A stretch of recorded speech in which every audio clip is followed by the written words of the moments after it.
Hello, hello, everyone. Once again to Memoirs of the Father. I am your host, the Father, Alex Burnham. How's everyone doing today? As always, I hope that you are doing absolutely fantastic. I'm really excited because the first competitions are starting this weekend on Saturday. I think it's Alabama UCA Regionals. And I wanted to review it. I really do. But my family is going to the pumpkin patch that day, and we're going to take pictures. And I haven't gotten to go for years because of work and stuff like that. And this is one of the first times that I've gone. They've worked around to make it available for me to go. So I am going to go do that with my family, and I will not watch it live. I'll probably watch it after the fact and do some reviews. But pretty soon we're going to be shifting because the competitions are going to be every week, and I'm going to have stuff to run off of and review off that. Some of it's going to take a long time to do. But I'm really excited for that opportunity. I hope you guys have been watching and enjoying all the stuff. Obviously, we're getting really close to competing. I'm very excited about that and seeing all the hard work and starting to see some of the early steps to getting towards nationals. We're kind of on that back end stretch now. But I'm excited to see a lot of people perform in routines and skills, and I'm really excited for all that. This is one of the most exciting times of the year, so I'm really excited for everything that's getting ready to come up, including what we're going to talk about today.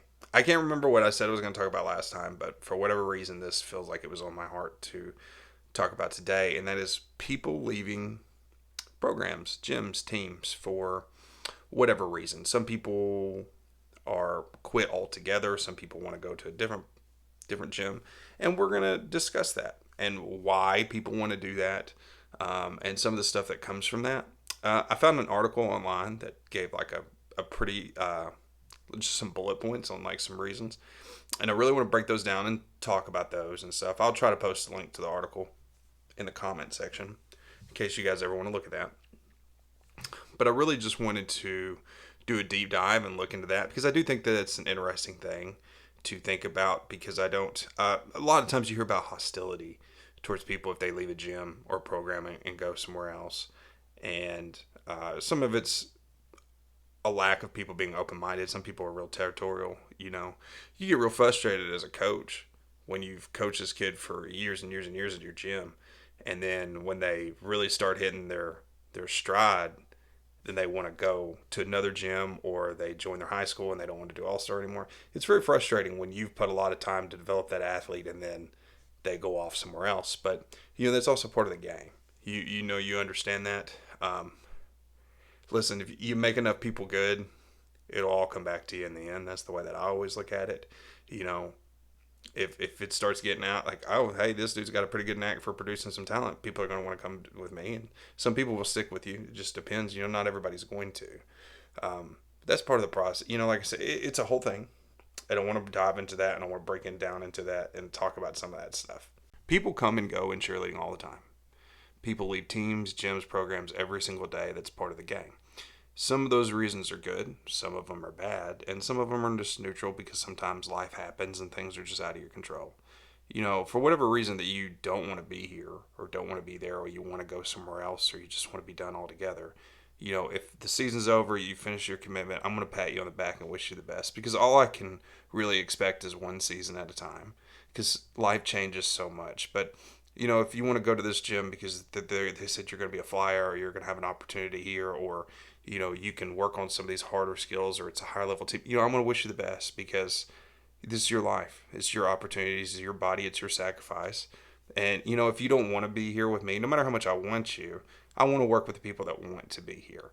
And if you're in a place where you're unhappy and it's not working, then it's just going to cause problems for you, and it ultimately will cause them for me. So I'm just going to wish you the best. And as long as you look back at it and like, hey, this coach cared about me, and it's just go and search. For me, that's all that I can ask. So let's not waste too much more time just for me rambling on. Let's get right into the topic. The first bullet point that we're going to cover is the athletic opportunities, competitive opportunities. That's one of the reasons why someone would want to switch or leave and go to another place. How many people would love to compete on a world's team? It's a lot, but there's not a world's team everywhere in the world. Each country's got some, but it's not like you can just stroll in and find a world's gym in any team, in any city in America. It's just not going to happen. Um, and there are people that really want that opportunity to do that. It's a big, big deal. And this is just one example. If they want to compete on a big stage and they have the talent to do so, they're going to want those opportunities. And not every all-star gym in the world goes to Worlds. If Division One, Division Two, you've got lots of breakdowns. You've got really big competitions. You've got stuff like the Summit. You've got Worlds. You've got NCAA All Star National. You got UCA All Star National. There's tons of things that can be considered a big finishing thing for the program. And like I said, it's not like we're 100% unified. Even from the All Star perspective, we got lots of breakdowns. But some people want that opportunity to go and compete in a place and try to achieve really big, great things. That's what they put all this time in, they put all this work for. If you've got level 6 talent in the gym and the best team that you got is level 4, there's a good chance they're going to want to go somewhere where they can use the skills that they have. For whatever reason, they need the competitive opportunities. They want to go cheer in college. They need the experience. They want lots of things, lots of good, logical, sound reasons. While it's something that's better for them, it's nothing against your program. They're just at a different stage, different level. And that's not a bad thing for you. It's not a bad thing for them. I talked about it, if you're a coach and you've invested a lot of time in this athlete and then now they're going to want to go, it can be a little frustrating, especially if it's someone that you think is going to, you've worked with them for years, you think they're going to be part of your program long term, all this stuff. I understand that it's really difficult and it sucks. For us, we had a similar situation. We had a local all-star gym would pump out a lot of kids. And then by the time they get to high school age, they would come and join us because they didn't have very high-level all-star programs. Well, the gym owner did not like that. He was very frustrated about that and openly talked about it, which he was dumb because we heard about it. And I understood what he was saying. He's put a lot of time with these people, and then they'll go and they don't want to do both. They don't want to do school cheer and all-star cheer because it's hard. Nobody wants to, I don't have a problem with it. Who would want to do two teams? Who would want to exhaust themselves like that? Sometimes gyms ask people to do stuff like that, and it's too much, or it's not what somebody wants, and I understand that and I get that. I know that it's frustrating, but it's part of the game, unfortunately.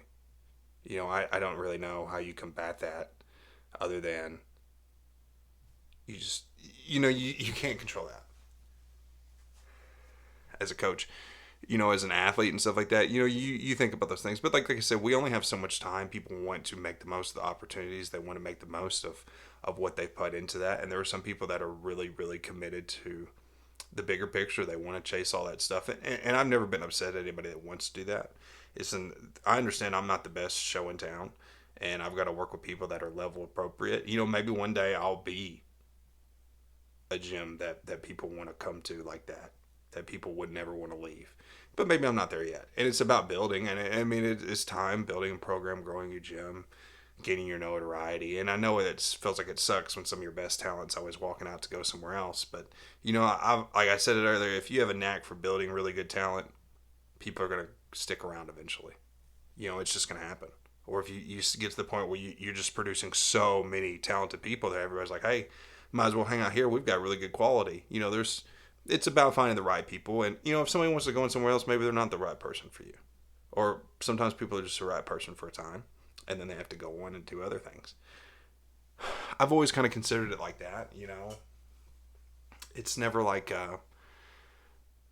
like Shelton State, you've got Jones, you got Iowa Western, which those are JUCOs. But, they know that 2 years is probably what they're hoping to get from their athletes before they go out and go somewhere else. And, it's designed that way. But sometimes people leave after a year. But, but they also have stuff in place to prepare them to go to other places. And they've kind of built themselves up a reputation of being extremely good and extremely competitive and very entertaining and very serious programs. And there are also a lot of people that, hey, we really want people that come from this program. They know that people want their talent. And they prepare them to go out and be successful. That's kind of become their niche because they're all chasing championships and they're all doing good, but they're all producing talent that goes on to win championships for other people too. And some people have a knack for doing stuff like that. It's I don't want to say it's a feeder because I feel like that's disrespectful when you think about what these things accomplish. But like a lot of the athletes that come from all those guys go and feed into these big Division 1A programs and make a difference. But like they do that knowing that people are going to leave. They're going to come. They're going to go. That's what the role is. And you can be a program that embraces something like that. It just depends on where you are. Um, but as for me, like I'm never going to be mad at an athlete that wants something like that because I completely understand it. Completely understand it. So if they have the opportunity to do that and it's an opportunity that's, I say take it, and encourage them. If that's what they really want to do, if that's what their heart's set on and they can make that work, let them go. And then the next person up and we'll try to make it work and I'll make someone else better and we'll just keep going on. And that's the story. Our next factor that we're going to look at, it's kind of a twofold because I consider them a similar thing. We're going to go with coaching and skill improvement. So obviously, this particularly pertains to the all-star world, this conversation that I'm going to have. Because for the amount of money that you guys spend, you expect some progress, right? Very fair. And you as an athlete expect some progress. And you want to be in gyms, you want to be in positions where you can continue growing. And that's one of the reasons why some people leave if they don't feel like they're getting whatever they need from their coaching staff. And there are a lot of people that do that because no program is made for everybody. And no one person is able to fit into every single program. It just doesn't happen that way. So lots of coaches have different styles, and some athletes respond very well to those styles. Some respond very well to other styles. So you do see people leave places a lot because they want to go and work with a coach that works for them. There's a lot of great coaches that I've met that I don't know if I could work with or work under, despite how great they are, and I absolutely respect them. But it's just their style's different. And if it's not something that works for me and works for my mentality and works for how I compose myself, then I'm not going to be successful in that, and they're not going to be successful in developing me. I think you see that a lot sometimes, or people realize that like everybody wants to go here, and then when you get there, you realize, oh, maybe this is not. Sometimes it's not even like a skill issue. Like you can hang with the skills, but it's just the way that we're doing things doesn't work for me. I can't be successful with the way that this is done. That's part of it. And people want to continue to get better. People hate, especially like I said, with the amount of money and the amount of sacrifice, you want to always be climbing up that mountain somewhere, some way, some area. And you want to be in an environment where you can do that. Some of this goes back to what I said. Like I said, if you're level 6 talent and you're on a level 14, well, then you're not going to, tons of skills you're never going to get to use, tons of progress you're never going to get to make. It's pretty understandable. People want an environment, like I said, where they can continue to grow. And if you can continue to help someone get better and continue to grow and continue to provide them with opportunities, then they're going to want to do that. And I've talked a lot, there's bad coaches too. There's people that play the politics and stuff like that, and it makes people sick. People don't want to do that. They don't want to play.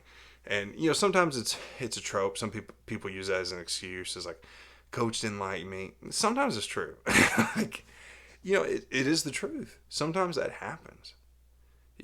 I don't think that 99% of the time it's accurate, but there's the 1% of the time where it is. And it makes a difference. People do better under different coaches, under different styles, in different, more stuff that we're going to talk about. I don't want to spoil myself too far, but you got to have the right people. And you have to be with the right people that works as a coach, gym owner, athlete, whatever it is. You got to be with like-minded people trying to achieve the same things as you do, the same level of progress that you're trying to make. That's what it's got to be for it all to work. That's kind of, you see what I'm saying? Like, we all know this anyway. So, yeah. That's part of it, too. Like I said, it's the skill development and that coaching. And those things go hand in hand. And, the skill development is typically a trait of a coach. But you can be a really great coach in a lot of different areas. But if the skills, the progress is not there, then they're not going to be happy. It's not hard to, maintain a team. That's something that just about anybody can do. Hey, you can come in, you can run the same drills and just run the routine, and we can just maintain, do maintenance. Maintenance is not bad to do. It's a little boring, it's a little exhaustive, but it's not difficult to do. And a lot of coaches just try to maintain, especially if you've been on like the same level team for years and you're trying to do some little different stuff, but you're not trying to break the wheel because you're trying to play to this Accu score, and you know the stupid stuff like that. And that's why I hate Accu scores, because I feel like it shoehorns people in. It dictates the direction that you're going to go in. I feel like it takes away some creative freedom to some degree. That's a different story for a different day. But yeah, it's very easy to see how stuff like that can happen very, very quickly. To get stuck, to stall, or you get to a certain point where, you're a level 4 team and you're just capped out. Nothing else for you to work on, nothing else for you to do. Stuff like that, and you're a level 6 talent. You want to go do these things. And, you can always stay after and work on those skills. And for some people, that'll be enough to get the opportunity, to get the reps, to get the coaching on it. That'll be enough. Some people want to compete those skills. It's just, it's reasonable. These are not crazy things. You as an athlete can understand that. You use any position in cheerleading, you can understand that perspective and where people are coming from. And the next area we're going to cover is our environment and your fit to that environment. The environment's an important aspect when you look at it from any cheerleading perspective. That's your coaching, your team dynamic, your team culture, it's the stuff that you're around. What's influencing you? Is that a good thing? Is it a bad thing? Is it something that works for you? And much like coaching styles, the environments are different for everybody. Some people do better in certain situations than they do other ones, or whatever that may be. So when we look about that, we can get into, and this is where we're going to get into a little bit more of the people wanting to leave for negative reasons, because if the environment doesn't work for you, or it can include so many things. It's such a broad topic. It really is, because it can be something that you don't like with the team culture, or a tough coaching style, or some hostile parents that are making your life a little miserable. The politics. There's a lot of stuff that goes into the environment. Some places have them, some places don't. Some are unique, and the scarier part is that it's ever changing from year to year, because the people that are on your team, the families that are coming in, the parents that are involved in, the things you're trying to do, all that stuff changes every single year. So the environment and sometimes the routine can regularly change. And sometimes it can start off as a good environment, but if a few of these things change in it, maybe you're not a fit for that environment anymore. And that's one of the more difficult things for coaches and programs to understand. And so much change. It's so much more than just your stuff at the gym, or your stuff with the team. It's how important every single aspect and every single thing in that circle is. Like I said, from the family to the fundraising to the practice facilities, all this stuff makes a difference, and it makes an impact. And what the things that you have access to, your resources, make an influence on whether an individual can be successful inside of your program. And a lot of times we just always focus on what we have to do and getting the job done. But man, when you talk about the depth of what it takes to truly manage the cheerleading environment, and to have a consistent continuity amongst all those things, and agreement amongst all the people to make sure the environment stays what it is, it's one of the most difficult and challenging tasks that you will ever come across in cheerleading. It really is. And sometimes things or people slip through the cracks. Sometimes it's not rough, or it's not rough. Sometimes it is rough, but some people like it rough. Some people don't. Some people don't mind having these problems or those problems. Some people want to be on a co-ed team. Some people would prefer to just be on an all-girl team. Well, that's going to reflect in your environment. Some people want to be on types of teams where they have certain opportunities to do this, or they want to be on a small team. They want to be on a big team. They want to be in a Division 1 gym or Division 2 gym because it's different. They want to be on a smaller team so they can get more focus on them as an athlete. They want to be on a larger team so that they can be a part of something, more, bigger. There's so much stuff. People can quit because the parents are difficult in the environment, because the culture amongst the team is just different. You've got a lot of rough and tough necked individuals. It's not easy for everybody to deal with. You got a lot of soft and not assertive people and just let everybody kind of run around. That's not a good environment either. There's so much that goes into that and so much influence.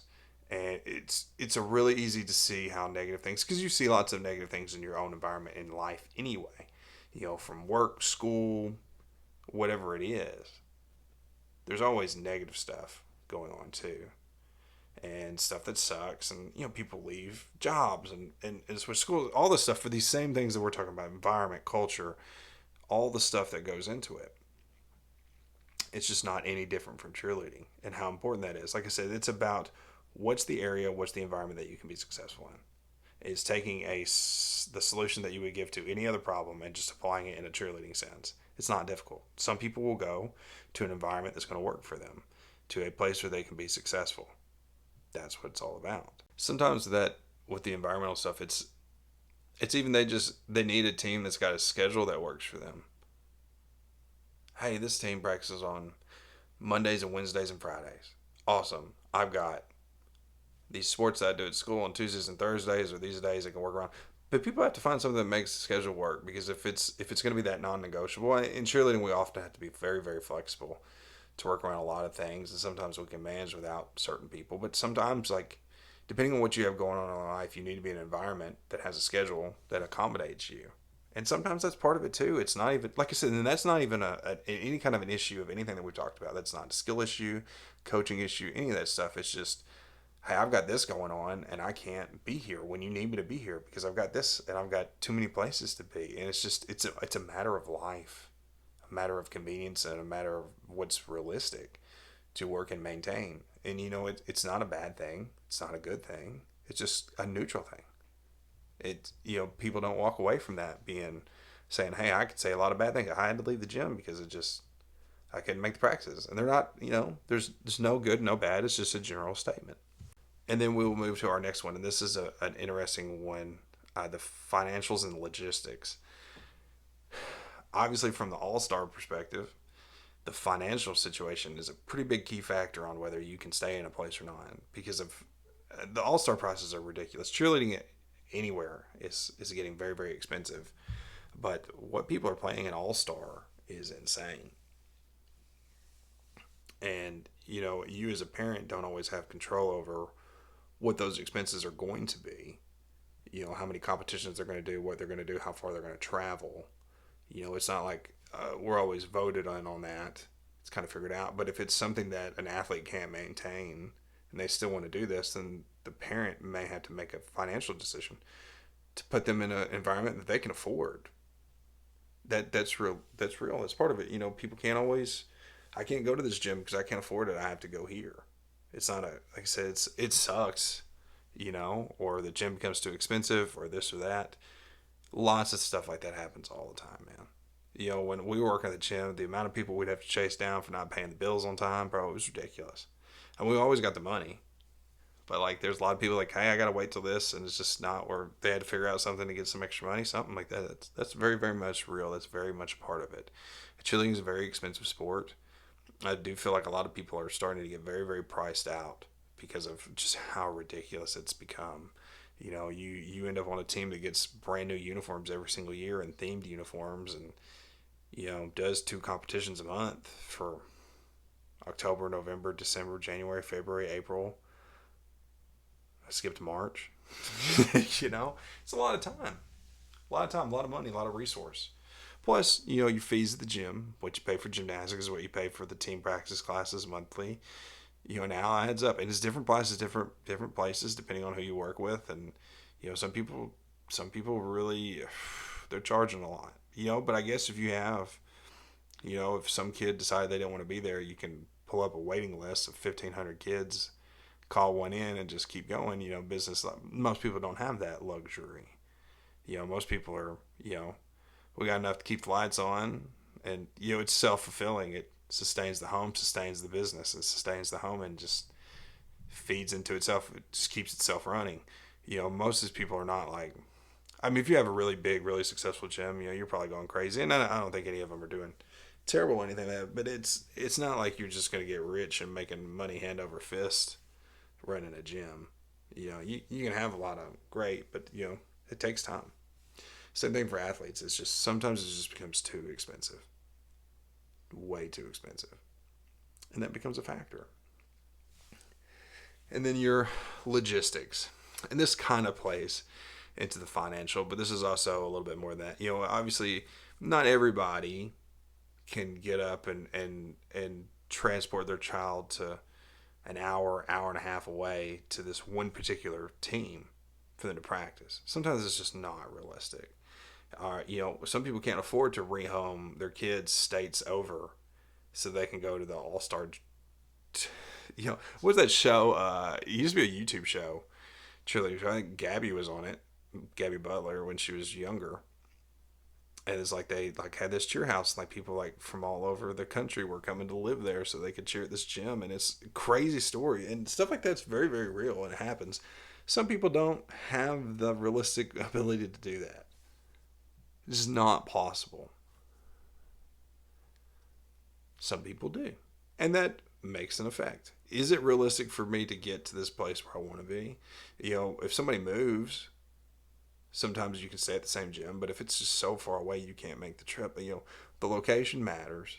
Is it realistic? Is it somewhere I can get to for practice? Is it a place that I want to be? Is it a place where I'm going to feel safe? Is it, you look at that from the college perspective a lot. You get to these big cities, do I want to go to Memphis? It's a dangerous city.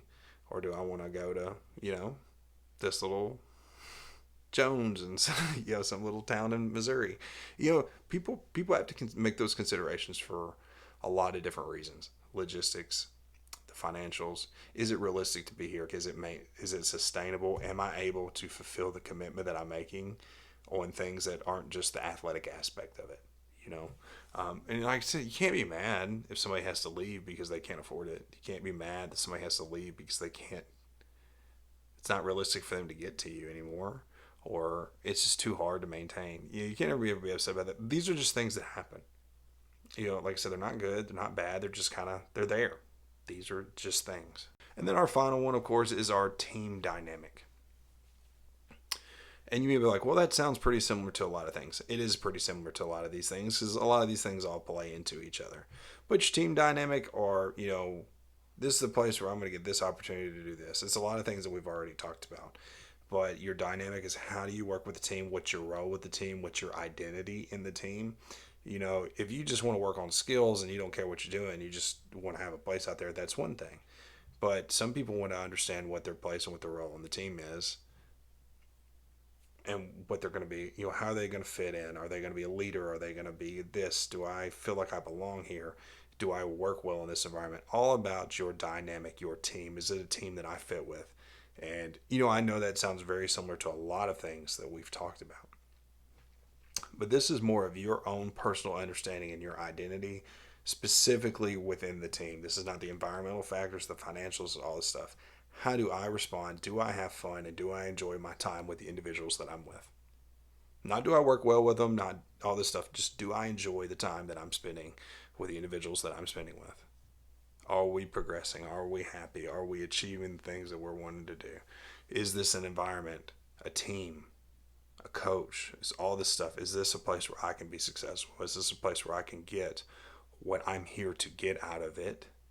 Whether that's skill progression, whether that's competition, whether that's being a part of a team dynamic, any one of those things, or any one of any number of things.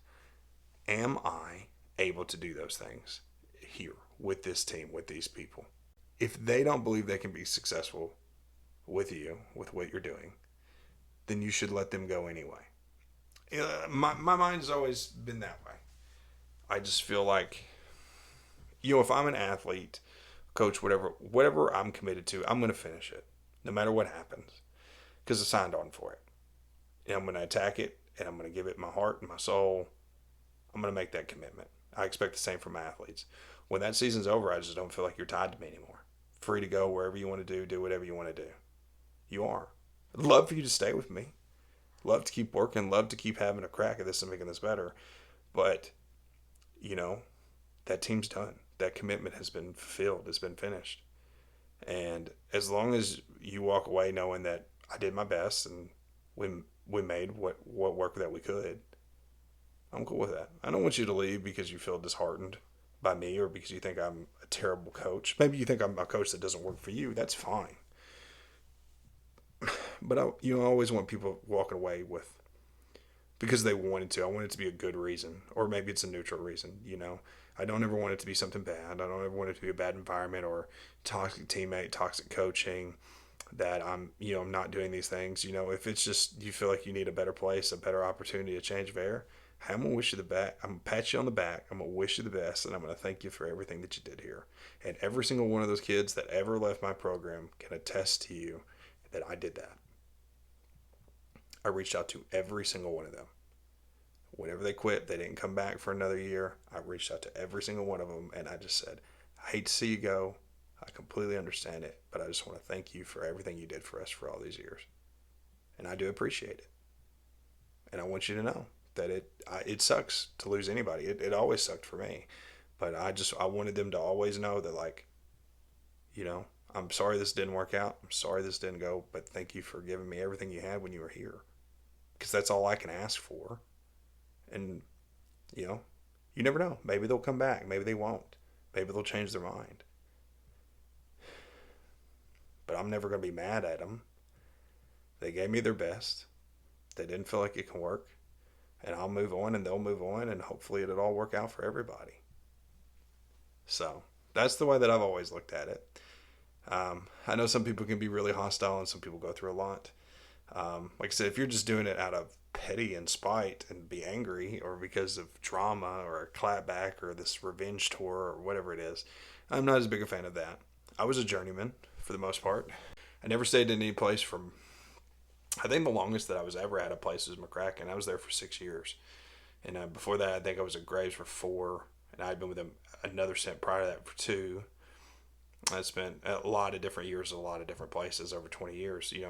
Obviously of those 20 years, I spent 10 of them isolated in one area. But the rest of the time, I moved around a lot. And I always thought that was good for me. I got a little bit, moved on to my next place, stuck in. We kind of made the most of what it did and try not to overstay my welcome. And, for sometimes it gets difficult and, I want to progress and I want to do different things. And sometimes for me as a coach, it was good for me to swap around and learn new things and grow until I got to that point where I felt like, hey, this is the place where I really want to settle in. I want to do some long-term work here. But I enjoyed moving around a lot, and it's not just for anything. It just was good. I gained a lot. I got a lot more knowledge because of it. And I feel like it helped me as an athlete. It helped me as a coach. It helped me in a lot of things that I do. And that's just what I like doing. A lot of people wouldn't like something like that. Some people like their consistency. And don't get me wrong, when I found stuff that I really liked, I really enjoyed it, and I really didn't want to let go of it. So completely get that. Like I said, just something to look at, something to think about when you look at these things and you're having to analyze why somebody's going. Like I said, I don't always think that it's a bad thing. You have to be realistic about what these reasons are, and you have to, no. Sometimes it's good, sometimes it's bad. But at the end of the day, an athlete and a coach should do what they think is best for themselves and their programs. And if an athlete decides that being somewhere else is what's best for them, then I'm going to accept that. Because if they've made that decision, then that's what's best for my program too. So, but I want to wrap that up. Wish you guys the best. Won't be a long one. Hopefully I will do some more of these and we'll get into filming actual episode reviews here going along of the competitions. So I'm very excited for that. Like I said, I know we're going to hit several big ones. We've got a lot coming up. I'm getting ready to gear down. Maybe do some live streaming. I don't know.